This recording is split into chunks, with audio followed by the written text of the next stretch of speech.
You know, this is hardly worth a Fox alert. I got to tell you, there was a time when Netflix was like, net who?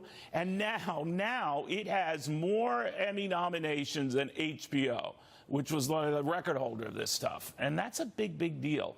And doesn't Susan Lee know it? And about the battles back and forth with media entities. This is all about that content. Oh, yes. And it only took Netflix 5 years to become the top Emmys contender. How scary is that? So, yes, this is traditional media players concerned and looking very closely at tie-ups with other big companies, but only if you can get the government approval for your deal. The Department of Justice shocked, and I mean shocked, the corporate world on Thursday when it announced that they would be appealing the AT&T Time Warner merger after losing the initial courtroom decision. And this is something that rarely, and I mean rarely, happens because the AT&T Time Warner deal, it's already closed. Time Warner has even been delisted from the stock market, and the companies were starting to integrate their businesses, thinking that this was a done deal.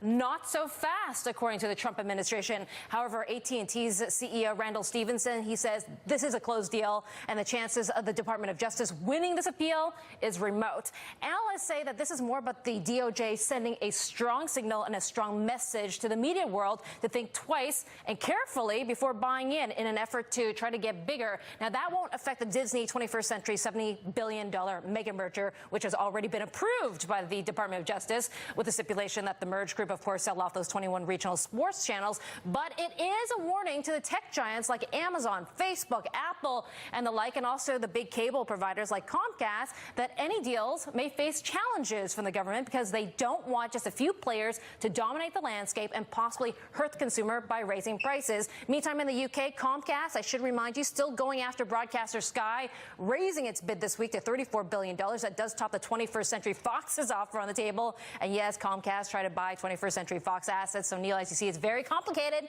and there's a lot of money flying around. Man, oh man, you got a lot in there, Susan. She's a genius. Boy, Say that again? Big